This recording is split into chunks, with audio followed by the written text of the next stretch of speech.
Hello everyone, it's me, Gamer54 with another video. Today, you already seen the title, I know it's a day late, but you know, we gotta do some things, But anyways, yes, you're reading the video title correctly, we're doing Bluey once more. Is Bluey a witch? I didn't think we're gonna be reacting to Bluey again, but hey, you know what? It might as well be. There's also a second video that's coming out, so you're also getting a dual upload today on a Monday. So never say I never spoil you guys. But anyways, without further ado, let's get to it, shall we? It's been a day late, so let's get this rolling.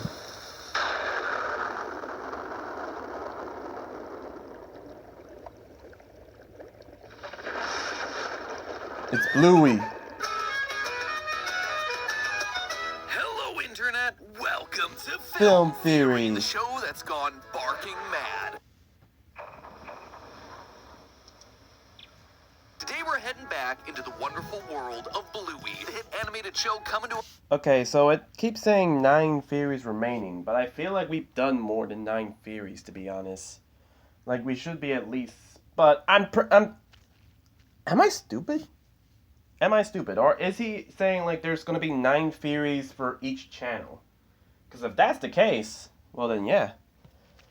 But again, okay, let's not talk about my stupidity. Let's go with the video. Live from the land down under. Now, in case you've missed out on this one, Bluey's all about a family of dogs known as the Healers. There's Bluey, her sister Bingo, her father Bandit, and her mum Chili. Each 8-minute episode sees them engaging in simple everyday adventures like playing keepy uppy with a balloon or preparing for the family barbecue, all in a way that's super fun for kids and super relatable for adults. This is great. They're learning a lesson and we get the house clean. But what's really made Bluey iconic are the episodes that focus on the wild imagination games that the family plays, which range from whale watching to pretending there's a fairy causing mischief in the house to their dad acting as a human claw machine. Insert coin for awesome prizes. Legitimately, this is one of the best animated kids shows that I've seen in years, tackling all the joys and stresses that are both childhood and parenting in like the purest way possible. It is so good. True story, I started watching the show with Ollie about a year ago, and while he's now graduated up into the world of Gravity Falls, I am so proud of you, buddy. I'm still binging episodes of Bluey and relating hard to Bandit. But the more I watch, the more one question lingers in my mind. Is magic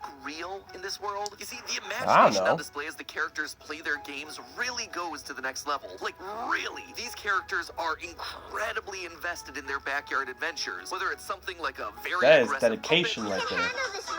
Unicorn! Ow! My back! My neck! My back and my neck! Whiplash! Call my lawyer! To something as elaborate as becoming an escaped monkey rampaging through the yard. Oh no!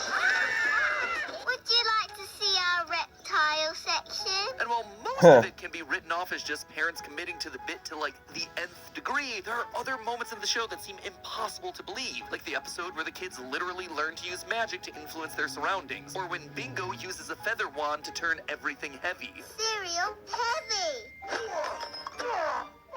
What's going on? And as you No, not my cereal. You can't just do that. Strange things keep popping up. These imaginary games seem to have a ridiculous amount of influence on both the characters and the world around them. Enough so that I just kind of have to ask, is magic real in Bluey? Are all of these games actually the result of the characters casting spells, hexes, and charms on each other? Well, after digging back into the world of Bluey and pulling out some classic theorist tricks, I believe that I can definitively prove the answer to be yes. Grab your wands and sticky geckos, friends, as we dig into the bona fide evidence. You mean to tell me that magic is real in this world? In the world of Bluey. Now, on the surface, you might look at a bunch of these games and just think that it's the imagination of children at work, that they're just very invested in their games. But there's commitment, and then there's just going way beyond what you'd expect to come out of real kids at these ages. Like, to the point that these games don't feel like a bunch of toddlers playing make-believe games anymore. And this is firmly on display from the very first episode of the series. In episode 1, Magic Xylophone, we see the Bluey first and Bingo play episode? with a xylophone that can freeze anyone in place. They just straight up stop mid-step and mid-sentence. At first, Bingo and Bluey Bluey use the xylophone to freeze Bandit in place and play some pranks on him. And he commits to the bit so much that he's frozen when the kids aren't around, and the neighbors start giving him funny looks. Now, to be fair, you could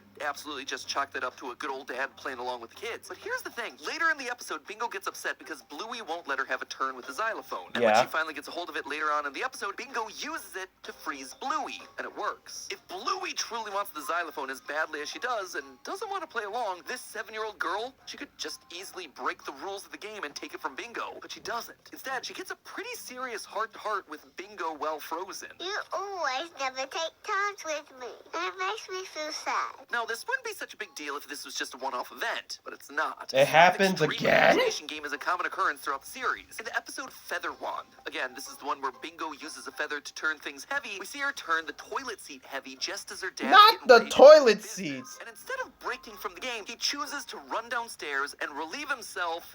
Well, it's unclear where exactly, but it's implied to be in the front yard based on Chili's scream and Bandit greeting the neighbor. Morning, Wendy. I mean, you could be committed to a game, sure, but in this moment, Bandit's exposing himself to his loved ones and his neighbor in a completely inappropriate way. This is literally a crime. Are you doing that just for the sake of an imagination game for your 4- and 7-year-olds? Oh, no, it could never be There are me. also instances like the Season 2 episode Dance Mode, where the kids are given 3 chances to flick one of their parents' tails and say, which forces the parent to dance no matter where they are. Seems like it should be a fun game, right? Well, it would be if the kids didn't decide to use it on Chili when she's crossing the road. Shake it, Chili. Morning, Wendy. Now, obviously, this is super embarrassing for Chili, but look at her dance moves. If she were truly in full control of her body and wanted to get out of the situation, she could turn away from the crowd of cars so she doesn't have to face them, or use moves that move her further along in the street faster. Instead, she's shaking her thing in front of Wendy's windshield. Wendy apparently is just the recipient of a lot of these embarrassing healer moments. Unfortunately, now, again, if this was just poor a one-off Wendy. event, we could just ignore it, but it happens again to Bandit in the post office. Not the Bandit. Are you Okay. I'm fine. Just ignore this. This right here is just disrespectful to both the store clerk and the massive line of people waiting behind him. Even when the store clerk politely asks him to stop, Bandit says that he can't. If you could just stop dancing for a moment. I would if I could, mate. Hey, Twinkle Toes, hurry up! It's either magic or the healers just suck. And it's here, when the games start to affect Poor our everyday lives, when the you healers, really start poor to Hurry. see the pretend nature of the games break down. For instance, let's take a look at Season 3's episode Sheepdog, where Bandit pretends new to be shows, sheep to man. distract the kids away from bothering their mom. But here's the thing, when Bluey isn't looking, Sheep Bandit still decides to break into Wendy's yard and start eating her Again? laundry. He even When headbutts her in is- the rear end, which that is puts 3 Wendy in times. That right there, again, is a level of commitment that's either the result of magic or just extreme irresponsibility on the part of Bandit. Also, seriously, Wendy has got to be the most patient neighbor ever to be living next to these public nuisances. But the thing that really decides it is that even Poor Wendy, man. That is 3. That is 3 times now. 3 times. Someone give justice to Wendy at this point. when the kids stop playing the game, Bandit doesn't drop the act. He is still acting like a sheep 20 minutes later, while his kids have been upstairs playing with the neighbor, and his wife is just wrapping up her alone time. Is everything okay?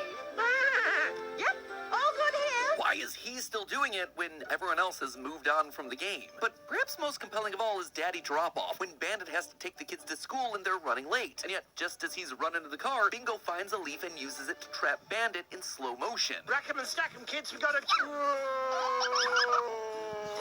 If Bandit's late getting his kids to school, you'd think that he'd just ignore the game and get them in the car. That'd Yeah. be the responsible thing. He could make something up about how school negates the imaginary game, or how this leaf isn't actually a magic wand, or literally anything so he can do the responsible thing and get his kids to school on time. But yet he acts like there isn't a choice here. He acts like he's been under a magic spell. The slow motion spell is only released when Bingo waves the wand again, leading to Bandit smacking into his car. But Dang. hold on. Bandit is released from the spell when Bingo waves the wand, sure, but she's standing behind him. If this were truly a pretend game, there's no physical way he'd be able to know when she waved that wand. We don't even see his eyes moving or tracking behind him to look at her. Or it could be just poor animation. In fact, we can actually go one step deeper. Here's the scene in a video editor where we can see the visuals and audio track. Check Okay. this out. Bingo saying, yeah, and the wand wave sound effect, they're right here. They're actually occurring after the wand is waved and Bandit's released. This right here shows us that there's no way Bandit would know to have sped back up again based on sound or visual cues. It can only be explained using real magic. And this is how Oh no, how did the kids get all the magic stuff? Yeah, Bluey, for real life. Because we get physical proof of magic existing. Like here, where What? Bingo sneaks into the bathroom, heavies Bluey's toothbrush without her hearing, and it just magically works. Ugh, that's weird. It's heavy. Up to this point, Bluey hasn't been a part of the game, so she wouldn't know that things are meant to be heavy. And while she could just be pretending to not see or hear Bingo, the way her reactions are animated certainly seems to indicate that Bluey is unaware of anything that's going on. But the piece of evidence that really seals it, the one that is irrefutable and definitely proves that magic exists in this world, happens a bit later that same episode. At the top of the episode, we watch as Bingo uses the feather wand to make her dad's cereal box, bowl, and spoon heavy, forcing You can't just do that to a man's breakfast. Bandit as he attempts to prepare his breakfast. But there's one moment that absolutely stands out. What's wrong, Bandit? You used to be able to lift spoons. Did you catch it? Here, as Bandit tries to use this broom and rugby ball to pry the spoon off the floor, the broom physically bends, and that ball is squeezed under the heavy weight of the spoon. And we see the broom bend starting at the spoon. There is no way that this could happen if the spoon was at its normal weight. Literally no physical way for that to happen. Therefore, the feather wand actually had to have worked on that spoon, giving us even more definitive proof that magic actually exists in the Bluey-verse. That is unfair! And you're telling me that the healers just basically got unfazed? Like, it's just a common occurrence to them. Like, oh, a leaf. Here, let me turn my father into a dragon. Right there. You mean to tell... So, does anyone else get access to this? No, it's just them because of plot relevancy? And that suddenly puts other episodes into a whole new context. For instance, in the season 1 episode Fairies, the healer household is bombarded with shenanigans brought about by the dreaded fairies. You know Okay. what this means? What? We've got fairies!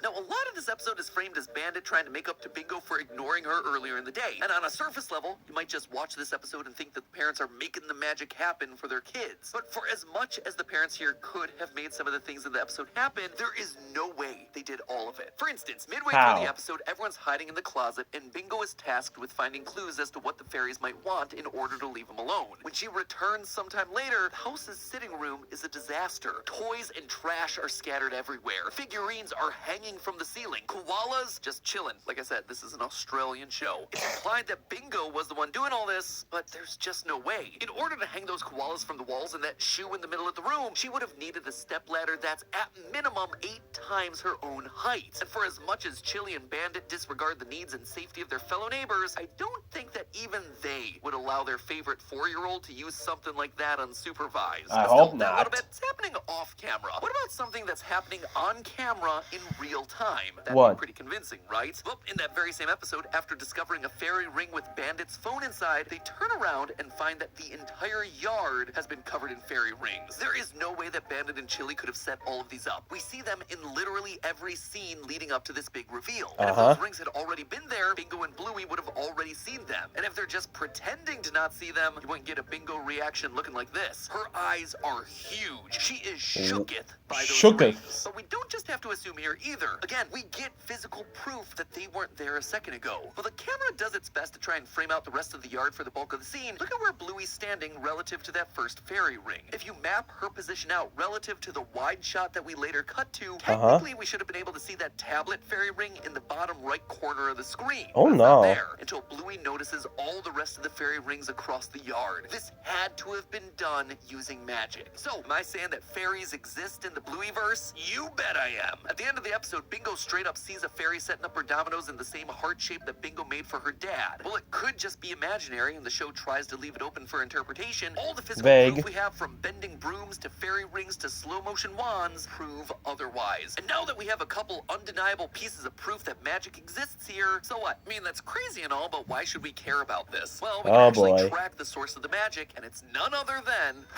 If you look back through all the episodes and evidence, you'll realize that many of the imaginary No, I thought it was Bluey.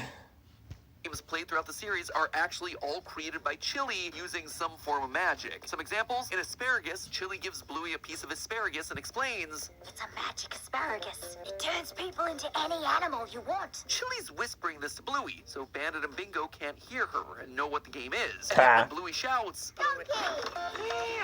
Bandit immediately turns into a donkey. Chili's created a magic item and is teaching her kids. Why are they doing this to my boy? Series. Magic that, again, goes a bit too far when Bluey transforms transforms her dad from a peacock to a walrus and causes him to tumble out of a tree, landing on his back. That's not playing along for the funsies, that is risking severe personal injury. Additionally, I could Chili's never. often shown to be able to control the magic within the games that Bluey and Bingo come up with. In the episode Magic, when Chili sees Bluey and Bingo using magic on Bandit, the kids run and she's able to stop them. Who taught you how to use magic? In fact, Bluey just straight up confirms that she learned to use her magic from Mom. You use magic.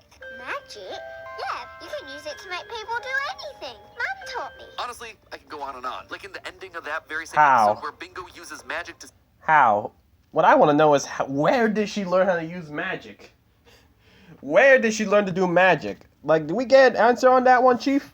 sit her dad down and force her mom to the door, all without dad looking. Regardless, I think that the one big key takeaway of all of this is whether it's extreme pretend or real magic, the healers would suck to have in your neighborhood. Oh sure, this magical family may seem charming to all of us happiness-starved children of the internet for their love and commitment to play, but that's us looking in from the outside, removed from the situation. As we've seen here today, this one family disrupts the flow of daily life for literally everyone around them. Whether it's in the line at the post office, or when you're trying to dry your laundry in the front yard, or when your name is Lucky's dad and you're getting mauled by magical crocodiles, attacked by magical snakes, Poor Lucky's dad. That's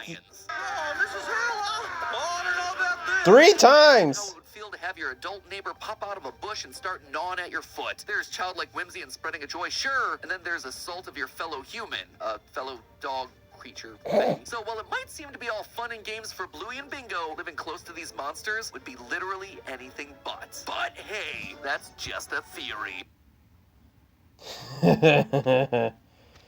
All right, so that's gonna be the end of the episode. So, what do you guys think? I personally liked this episode, to be honest, and let's be honest, I feel like this is not gonna be the end of reacting to Bluey. I feel like we'll probably do more Bluey down in the future. So, anyways, guys, make sure you like the video so I know you guys enjoy. Comment down below. What do you guys think? Would you guys want to see more Bluey theory content on this one? And subscribe. We're trying to upload daily. And don't forget, the next video will be popping out the same time as this video. This is Juan Gamer 54 signing off.